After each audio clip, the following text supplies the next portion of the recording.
St. Charles County is a community of creeks and streams. Hi, my name is Rich Necco, Development Review Director for St. Charles County. I spent my boyhood growing up in creeks and streams. In my adult life, I'm helping to manage and regulate the streams in St. Charles County. Today we want to talk to you about the concept of a watershed and how everyone is affected that lives in the watershed. What we want everyone to understand is they all live in a watershed. When the rain falls and hits the ground, it runs from the highest point to the lowest point and it collects in our streams. So where the water ends up is where we grow our food, it's where we get our drinking water from. In between, it's where people live and live alongside of. It's important that we understand that we're all part of this. At this part of the watershed, it's probably over 1,100 acres draining to this point that's carved this creek the way it is now. Now there's a lot of commercial and residential development upstream, and some of it hasn't been managed at all in the older parts of the development. So this stream is changing over time. You can see it actively eroding now.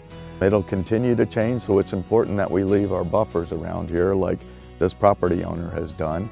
When we get development, we add rooftops, we add concrete, we add parking, streets. Water cannot soak into the ground anymore. We also create direct ways for water to get to these streams. Important things are to manage the amount of water, and you can do that on your own property. Everyone can do that. They can plant trees. That's the biggest resource that we have. Tree canopy absorbs a lot of water before it ever hits the ground. What we prefer in all landscaping is that we avoid the use of invasive species. They do not have deep roots. They choke out native plants, plants that are beneficial, plants that can help soak up the water. So I would say, choose your landscaping wisely. I think we've been able to learn from other communities developing in other parts of our region. So I think we've also been very proactive since the start, creating these non-structural regulations of preserving these buffers.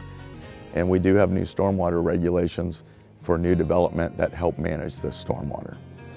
We need everyone to help do their part in trying to manage stormwater on their property.